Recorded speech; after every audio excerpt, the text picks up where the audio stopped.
Hello, you're listening to Hibs Talk. I'm your host as always, Gav. Joining me today is Stephen. Hello. And Murray. Hi guys.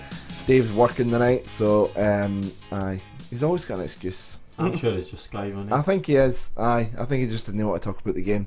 But that's alright, because like I say, we've got Murray along tonight, and we've also got Robert phoning in, Neil phoning in, and finally Carl, somebody knows as Macker, finishing it up tonight. So 3 people kind of getting their views on the derby, and then we'll also look ahead to the St Johnstone game as well. Just before that, guys, because I'm no bother asking you guys when we're speaking to other people, what's your score predictions for the St Johnstone game?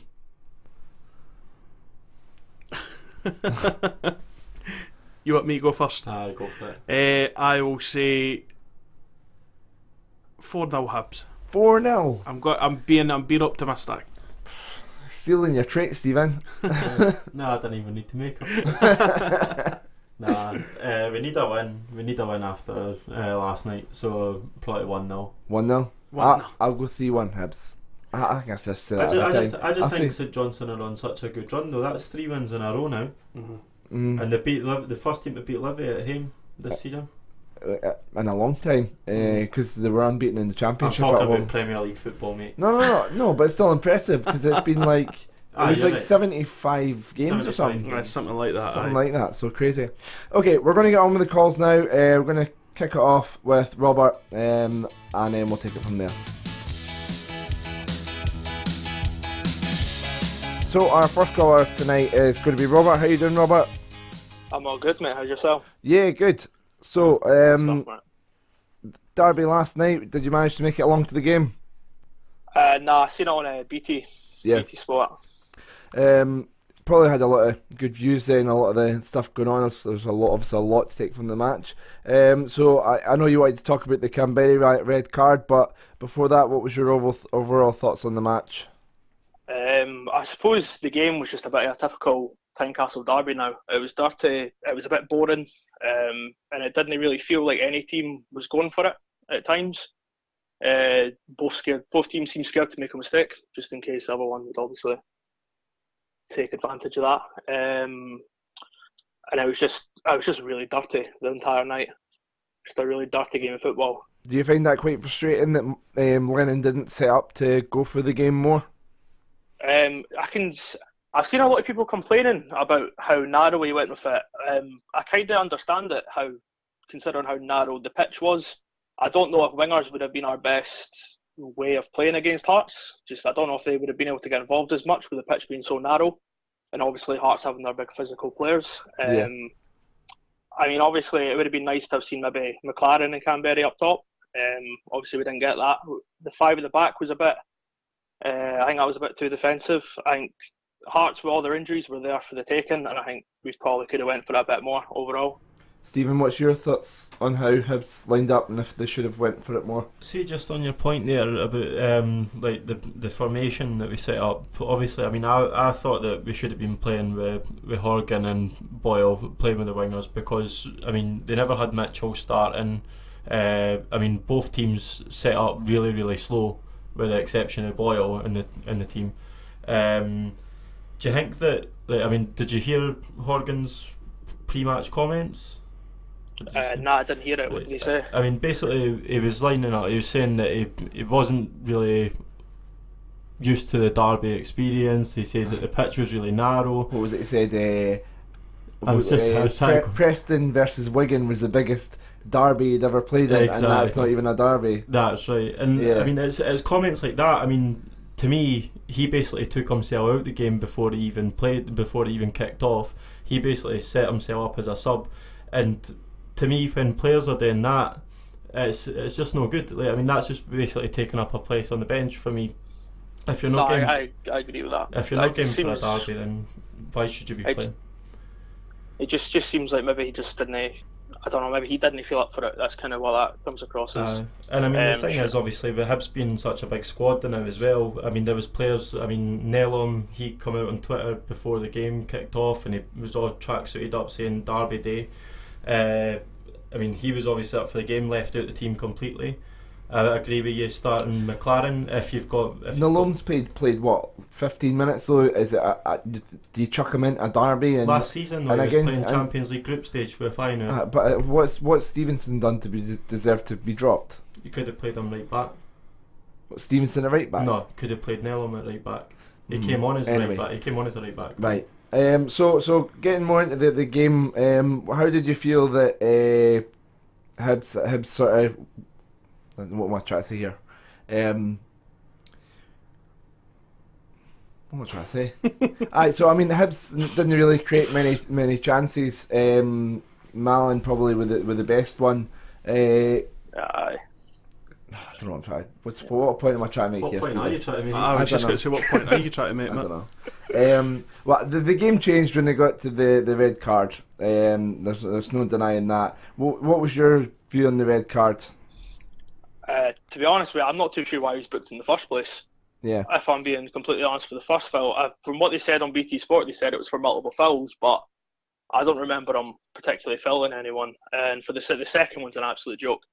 I couldn't tell you. He's went up a 50-50 with the boy. Kamberi's clearly bigger than the boy, clearly stronger. He's won the tackle, and then obviously all hell's broke loose at the end of it all. And the referees decided to show him red. I'm still not sure. A lot of the pundits on BT were saying it's for the reaction, but the referee didn't even see Kamberi. He was completely focused on the Hearts players, and Kamberi's no went for a Hearts player. He's no went for the referee. He's Slivka's sitting holding him back. I couldn't get my head around that, and I couldn't see why it was a red card on the night. And especially with the first one, I mean, I can't remember who, but I remember there was a Hearts defender that had committed a couple of fouls. And I thought, I was thinking, well, maybe he should be getting thrown in the book for multiple fouls, or maybe that's the way the referee's choosing not to referee the game. So when Kamberi got sent off, I didn't even realise that Kamberi had been booked in the first half. I missed that. I don't know how, but yeah, I didn't realise it either. Honestly, multiple fouls is just crazy. So. Murray, what was your thoughts? I mean, obviously you were watching on BT as well. What was your thoughts on the 2 yellow cards? I was watching it as well, and the first yellow card, I'm going to call it for what it is, was nothing short of disgraceful. Kamberi is a big, strong, physical player, the same as what a lot of the Hearts team is. Big, physical, and I mean, his first one, you can actually see him. Both players are going for it. It's a derby match. It's full-blooded. If that's a booking, what are we doing playing football? I didn't even think it was a foul. Do you know what I mean? I mean, what are we doing? Because yeah, you can argue and say that his second booking was more for his reaction, which to a degree, yeah, you could probably say that it was a second yellow, but he shouldn't have been booked in the first place. And that, for me, was just, it was disgraceful. But Andrew Dallas has shown time and time and time again how incompetent he really is. So, do you know what I mean? I mean, this is a conversation that could go a long time. Yeah, we don't have time for it. But what can we do to improve the standard and consistency of refereeing in Scotland? Starting with you, Robert. Oh, gee, mate, you're asking an impossible question there, aren't you? Honestly, I'm not too sure what you can do at this point. They all seem to have their problems. I couldn't name off the top of my head a good referee in Scotland. Like, if I'm playing devil's advocate, Bartley probably should have been sent off in the first half for his tackle. Mm-hmm. But obviously, thank God that went for us instead of them. I don't know what you can do with Scottish referees at this point, because no matter what you do with them, they're always going to make daft choices and daft decisions, and that's just something I think we've got to get used to. Stephen, any ideas to fix Scottish refereeing? Just get rid of them and play without a ref. Maybe just as well. It sounds a bit more like the Thunderdome for what is it, Mad Max 3. You'd literally be just as well without a referee. That referee last night lost complete control of the game after about 55 minutes. Just before it was really after the Boyle one. Aye, lost about complete control. 55 minutes or something. They both got yellow carded. I mean, the thing is, like, the boy threw an elbow at back at him. Boyle reacted. I mean, send both of them off if that's the case. If you've got to do anything, send both of them off. Boyle just had a natural reaction, I'd guess. If you get elbowed in the face. Right, well, yes, but bringing it back to Hibs, and I know there's the whole passion in the derby, and it does get it to you and stuff. But Kamberi, okay, Slivka held him back, but he still reacted that way. Boyle pushing the player, Bartley with his challenges. Do we have to look at the mentality in the changing room and go, guys, we really need to calm down and not let Hearts, Hearts would have been saying things in their ears, Hearts would have been winding them up, Hearts would have been going in for elbows to try and wind them up and try and, get reactions out of them, and it's worked. Do we need to look at ourselves and go, we shouldn't have bit to their what's the word? Provocative. Yeah, we shouldn't have played their game. That's another word. Provocation. Thank you. No, to be honest, mate. Sorry, I'm cutting you in there, but the one thing that I would say is, for a lot of games in Scotland anyway, or certainly a lot of games with Hibs anyway, we always seem to question the mentality. If we go into a game against Hearts, Rangers, Celtic, we always have to. We always seem to have that. We raise our game for it. Whereas a game against Hamilton, St Johnstone, all the lesser teams, we didn't seem to go in with that same intensity. Now, I would much rather Hibs go into every game with that same mentality, having high intensity, never say die attitude, which is, I think, what we saw on show last night. But getting back to more like the raising their hands and the Kamberi's reaction and more of that. Yes, we want to see the passion, and okay, that maybe takes Bartley out of the equation because he was being passionate and he was can be a bit mistimed the challenge. But still, showing that passion, showing I'm here and I'm going to be as physical as you are. But Kamberi and Boyle's reactions could have both been avoided. Stephen, what's your thoughts? You know what I think? I think that Darren McGregor was the person I had odds on to get yellow carded, maybe a red card last night, and he was the most sensible of all of them. He put in good tackles. He was probably the hardest working player that we had last night, and that's hard for me to say because I didn't rate him at all. I thought he was fantastic last night. But he was the standout player for Hibs last night, and that says a lot.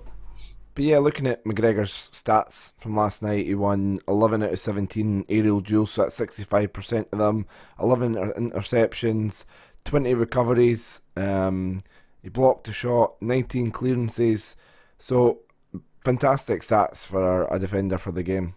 But yeah, he was so dominant in the air, just won everything, had a brilliant game, and I think he was a big reason that we kept a clean sheet. Obviously they didn't have that much going forward, but yeah. So talking about moving forward, looking forward, the St Johnstone game on Saturday, how are you feeling about the St Johnstone game? I'm pretty confident about it. I know they got a good win against Livy, which is it's a very hard place to go to, just mainly due to the pitch. But obviously it's at home. Kamberi's obviously he'll be suspended, which means hopefully maybe McLaren will come in and maybe he'll hit some form ahead of the Aberdeen game as well. But no, I'd say we're definitely favourites going into it. I'd be pretty confident we'd win it, honestly. I think we should be winning it. With Kamberi out, how would you guys line up? Stephen, start with you. How would you go? 4-5-1. 4-5-1 up top. It's got to be McLaren up top. I wouldn't put Boyle up beside him. So I wouldn't put Shaw in either because Shaw was just a fucking waste of a sub last night. Agreed. I had no idea why we brought him on over McLaren. Not a Scooby. Well, the reason I know he doesn't have a lot of physicality, but I think he does have more physicality than McLaren. I think McLaren up top on his own would have been lost. But McLaren in the derby last year at Easter Road shoved off like Christoph Berra and stuff. True. So, true. I mean, he's also got more pace than Ollie Shaw. Could easily have gotten behind him, and obviously Boyle came off actually, but him going in behind those Hearts defenders, I just think honestly he would have been the more suitable option. But oh well, I'm not the manager, so. So do you think maybe McLaren up top with Shaw, with Boyle on one side and Horgan on the other? 100%. You all agree with that? So maybe three up top, whether that's 4-3-3 or whatever. We'll have to wait and see. So score prediction from you before we let you go. I'll go 3-1 Hibs. What I'll go with. 3-1 Hibs. Fingers crossed for that. Okay, well, thank you very much for calling, Robert, and we'll get you on another time. Cheers, man. Cheers. All right, man. See you later. Thanks, mate. Bye.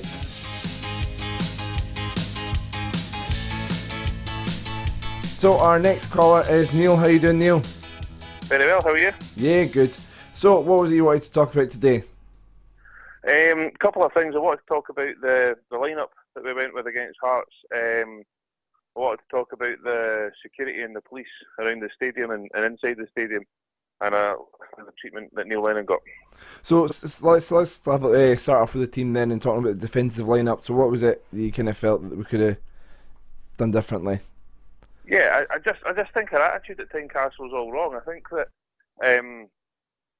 you guys have said before in your show, quite rightly so, about how if we want to progress and be a better team, our attitude needs to be better. And I think one of those things is really understanding the mentality of how to go and beat Hearts at Tynecastle.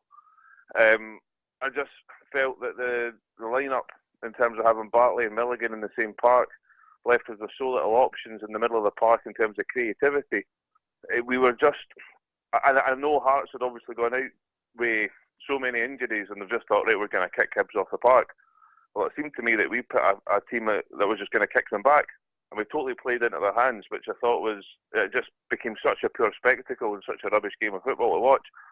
And it's not like Hibs at all. We're much, much better football team than that, and if we just played to our strengths, I really think we could have had Hearts, and it's very disappointing.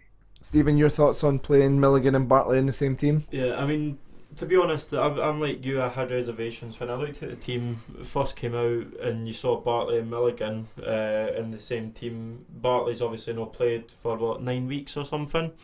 Rocked straight up into a derby. I understand why he's in the squad for a derby, because he's that type of player that Hibs need to control the physicality of Hearts. But you look at the way that Milligan's come into the team, and every single game that he's played defensive midfield, we've won and we've not conceded. I mean, I was saying in the last call as well about Horgan. I mean, obviously I was like you, I wanted an attacking lineup where we went at Hearts. They've had a lot of key players out, and we could have exploited them on the wings, even though it's a narrow pitch. But I think that Horgan basically talked himself out of the team with his pre-match comments. I think he just says that he wasn't up for the derby and that's why he was benched. I don't think he would have intentionally meant that, but I don't know if maybe Neil Lennon's listened to the interview on Hibs TV or whatever it is, and maybe thought that this doesn't sound like a guy that's up for it. So for a player though to come out and make the comments on Hibs TV, he would have went and spoke to Lennon before it. No player ever says I don't want to play a game of football. He never specifically says he didn't want to play, but he talked himself out by saying, "Oh, the pitch is narrow. I'm a winger. We've not got much space to exploit them, and I've never played in a derby before." Like you says, it's the wrong thing to say. I'll give you that. It's the wrong thing, and that's what. It's no comments that you make before a game. You should be trying to promote the fact that we've got a very attack-minded team. Yeah. We could have easily exploited Hearts because they never started Mitchell. They never had much running pace until 80 minutes. And when Mitchell did come on last night, I genuinely panicked. I thought that he would have torn us apart because by that time, already lost point. Well, I was exactly the same. Mitchell for me, when I heard who was out, Mitchell for me was the danger man, and that winger, the number 33, I think it is for Hearts, he's got a nippy wee winger as well.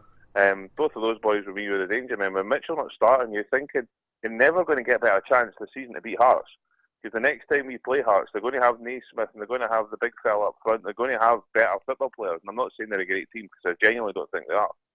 That we're never going to get a better opportunity this season to beat Hearts, and I was desperate to see McLaren and Kamberi start playing football together again. I know. Kamberi, yet again, Hearts were launching long balls starting number 33, but all we were doing was putting balls right over our midfield for the first 20 minutes. Mm-hmm. It just felt like hoofball for both sides.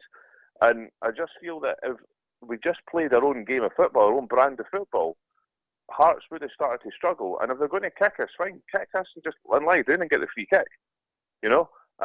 Well, saying that with Dallas last night, we probably wouldn't have. But yeah, I just want to see us play our own brand of football against.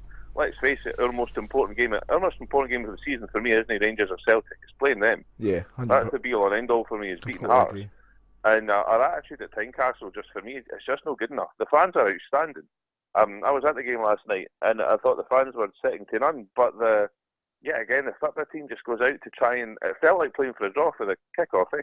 And that's what ties into what Stephen was saying about Horgan. If you listen to his pre-match interview, he says about he's very much talking about getting something from the game and getting a point from the game. He doesn't say that they're going there to win, which we should be going to win. I know.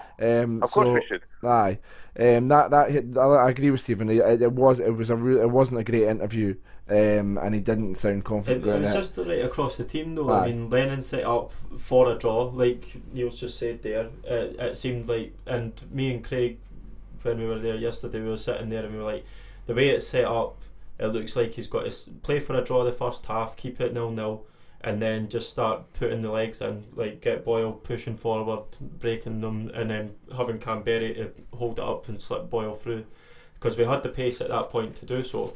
But Aye. I think with Bartley getting a yellow card so early, 13 minutes or something, he got yellow carded, changed the whole game, because that meant he wasn't able to then use his force to break up the play as he does, and that was why it was so important that McGregor played as well as he did last night. Aye.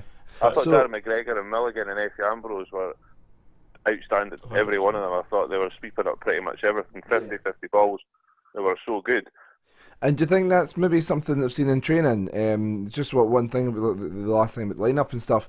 The fact that Porteous has been doing so well this season, and we've obviously saying about playing Bartley and Milligan in the same team. Murray, do you think we should have went for Porteous at the back and put Milligan in the Bartley role, or do you think the fact that Milligan played so well along with Effie and McGregor as a back three showed that kind of worked, and we should have maybe changed the midfield up a bit more?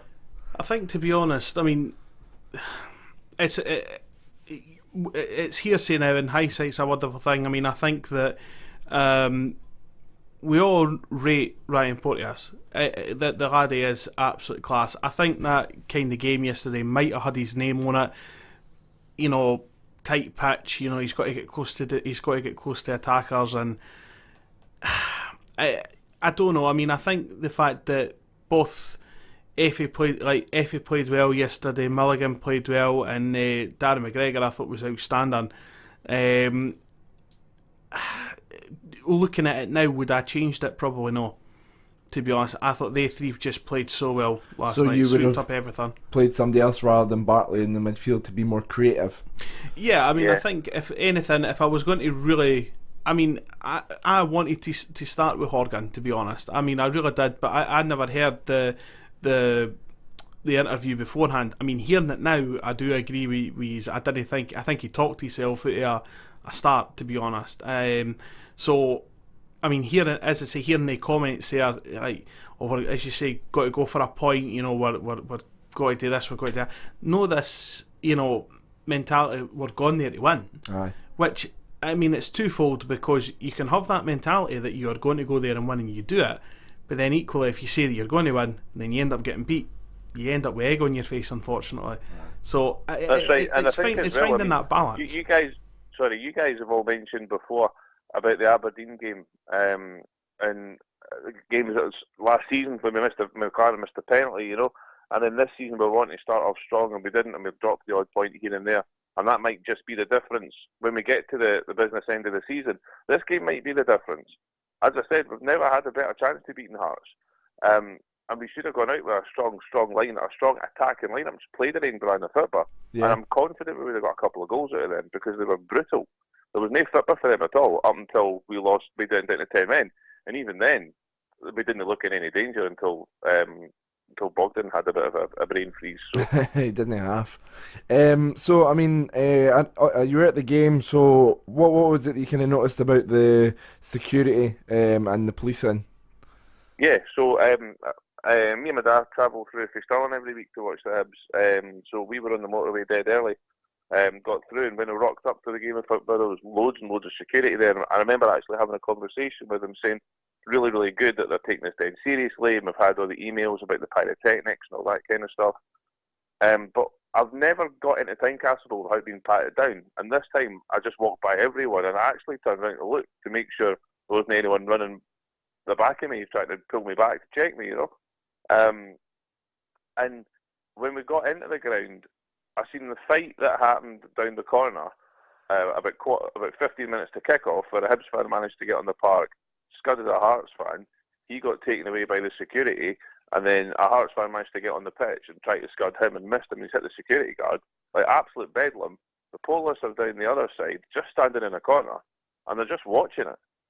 And I couldn't believe my eyes. I was like, "Is nobody doing anything about this?" And then the police, right throughout the game, I've seen 6 flares that I counted. There could have been more, but I counted 6 flares. I don't understand how so many folk are still getting into football games with flares, because they're not wee things, you know. If you pat everyone down as they come in, and you've got that level of security, you should absolutely be finding these flares. And it just takes a flare to land right in the foot of a child. Do you know what I mean? And then your football club's in the papers for all the wrong reasons. Like, I was really, really surprised that the police were so apathetic to everything that seemed to be going on around them. And where Neil Lennon got attacked, that's the second time Neil Lennon's been attacked at Tynecastle, which I think is absolutely disgusting.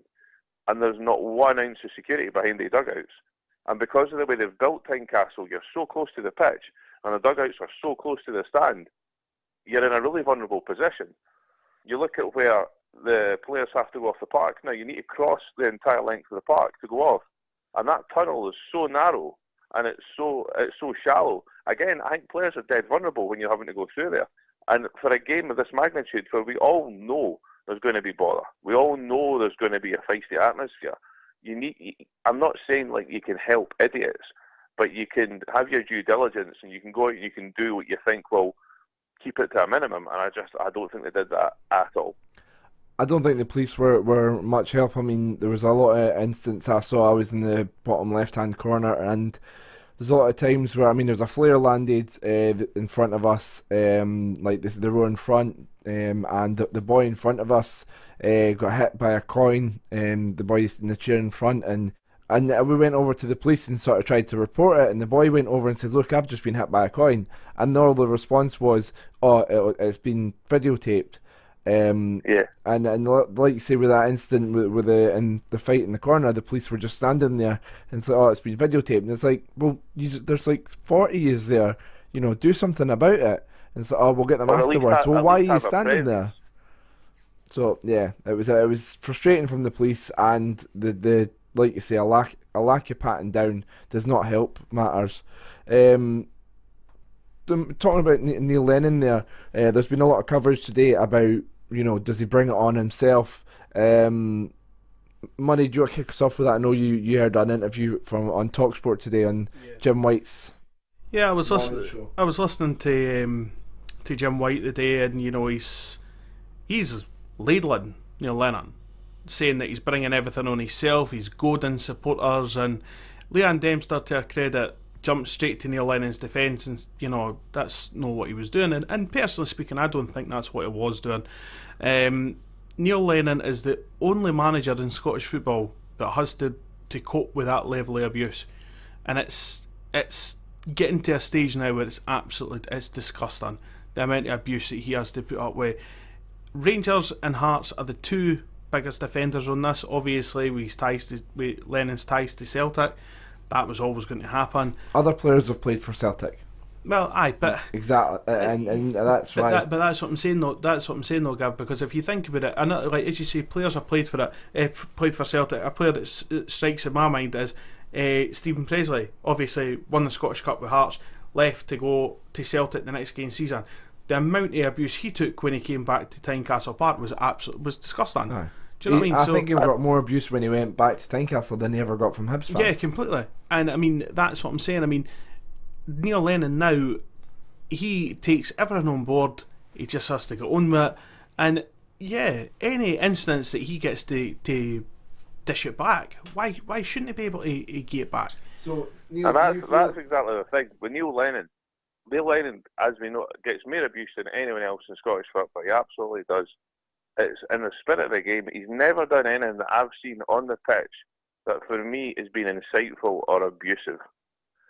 Probably the worst, to be fair, at Ibrox when he gave that gesture, that was probably the worst I've seen. But to be fair, still wasn't that bad, and nobody threw coins at him there.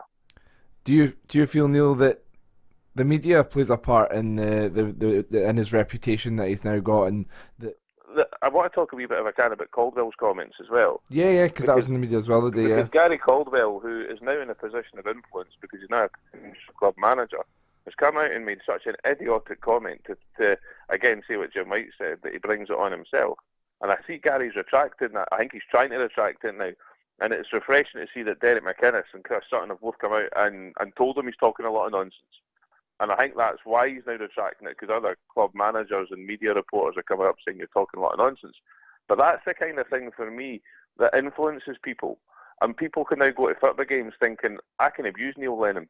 I probably couldn't abuse Derek McInnes, but I can abuse Neil Lennon because apparently he brings it on himself. So I think I'm all right. If I want to throw a coin at him, I'll be all right. And that doesn't help matters at all. Stephen, what's your thoughts? Does the media play a part? And what was your thoughts on Gary Caldwell's comments as well?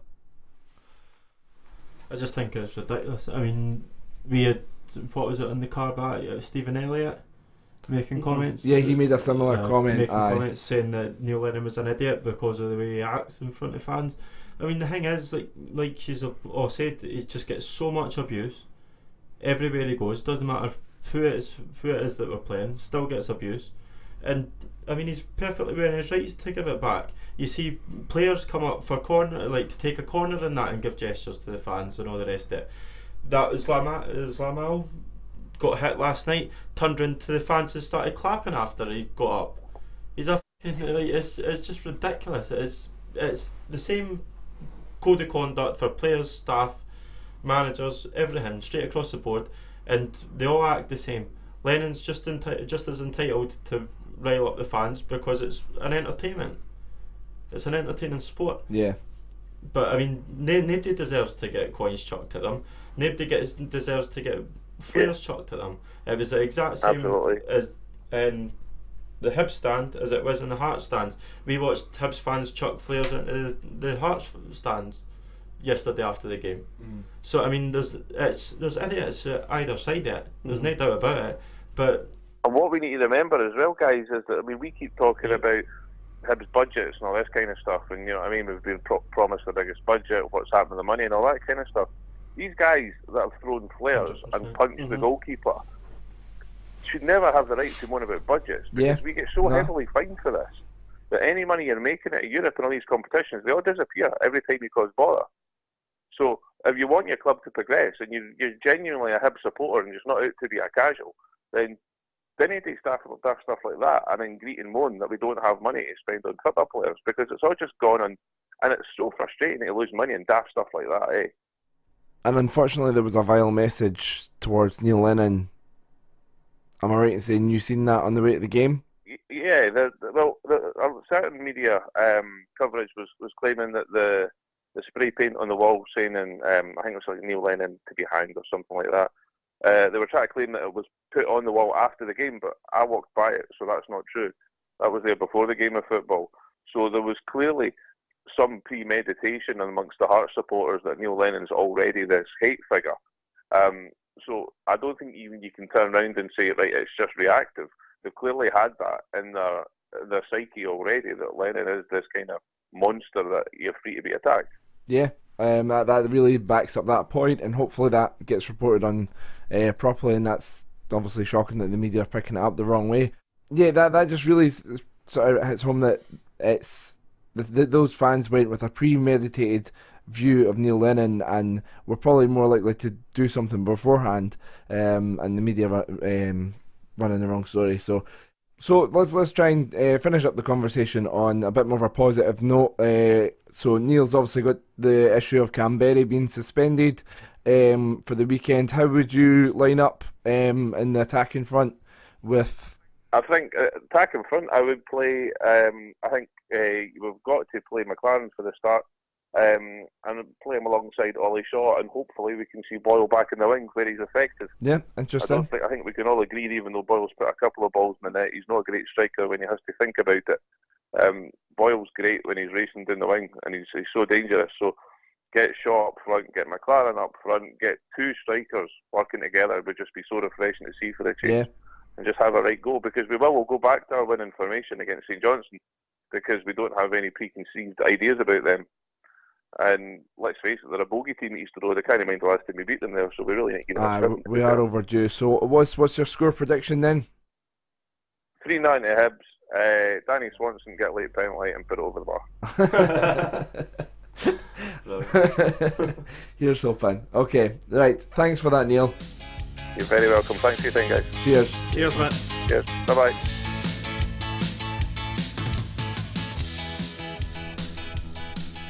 So joining us for the first team this season, he was on a lot last season, of course, is Maka. How you doing, Maka?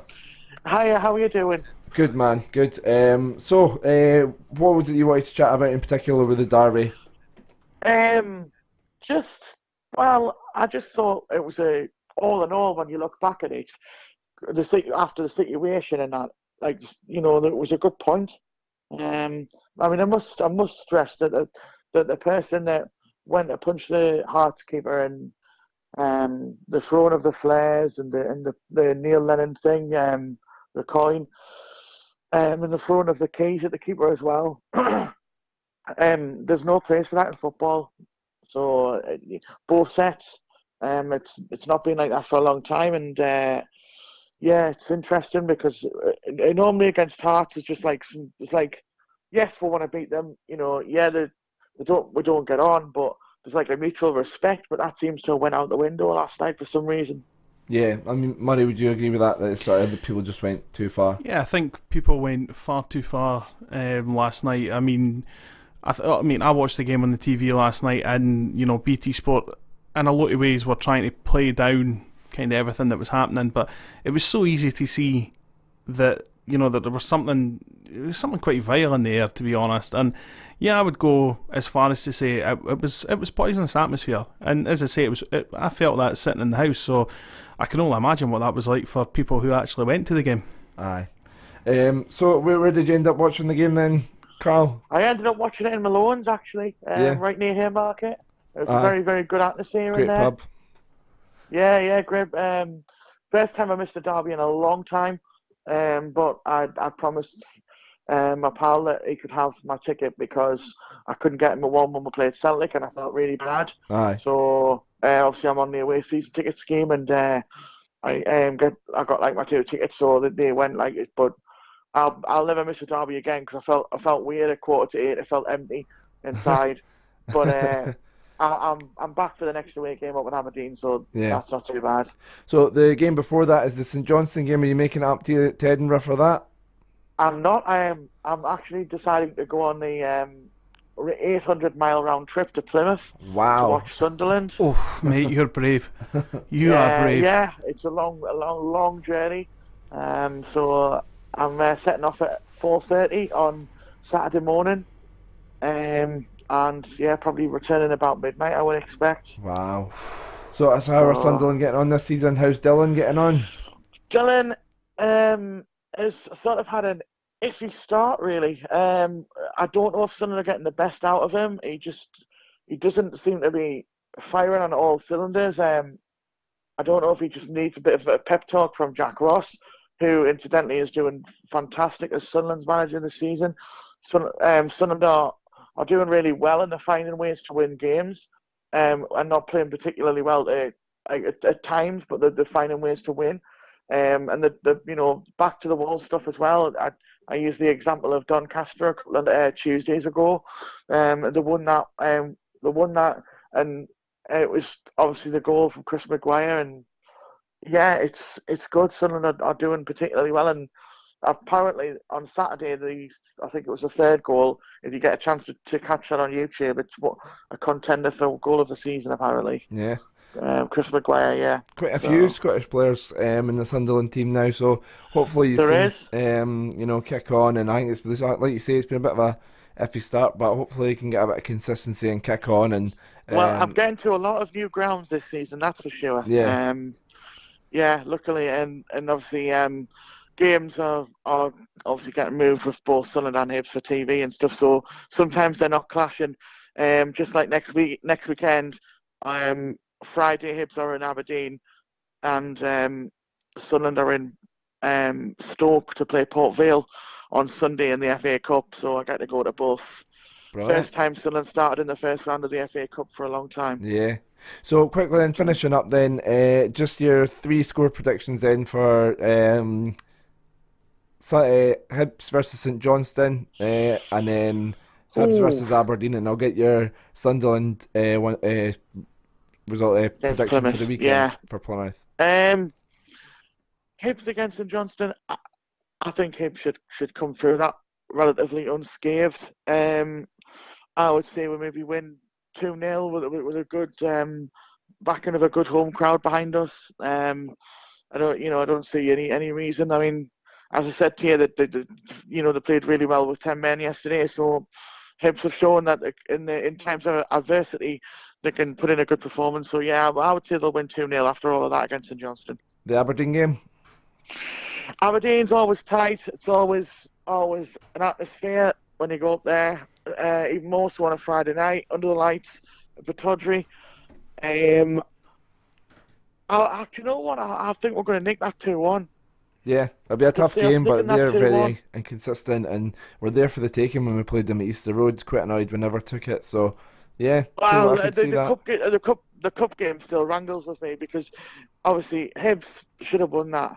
Yeah. There's no question, and everybody that I spoke to that's down here that's seen that on TV said, well, "How did you not win that game? Well, we should have won that 2 or 3-0 that day." And basically, Aberdeen came to sit back, and I just felt like they just played for penalties. So this is why I don't understand. I mean, as much as I'm delighted, and I know it's not an Aberdeen thing, an Aberdeen show, but as much as I'm delighted to beat Rangers, they've done it on a set piece. And that's maybe something to speak about like next week. To think that like Aberdeen are just sort of sitting back and like you say, Gavin, they're there for the taking. Yeah, they are definitely, and I think we could up at Tawdry. So, and we'll preview that in next week's pod a bit more. And finishing up, Sunderland versus Plymouth. What are you thinking? Well, it's my first trip to Plymouth. Hopefully, my only trip to Plymouth. I will say Sunderland 2-0. Good stuff. Right, hopefully that's the score that you get, and hopefully it'll be a double 2-0. That'd be nice. 2-0 Hibs and 2-0 Sunderland. That would be great. I'm going to put it on the double. Right. Thanks for coming on, Macca. Not a problem, Gavin. Cheers. See you later, mate. Cheers, Murray. And just finally to say, to finish up the podcast, I know a lot of you listening to Murray tonight will know he does his match day vlogs. He's on his honeymoon this weekend, so he's asked me to step in. Head over to his channel. If you've never watched his vlogs before, head over and you can see his opinions and stuff. But it'll be myself, Gav, that will be doing the match day vlog on Saturday. So please head over to Murray Minter 75 on YouTube and watch out for that going up on Saturday night.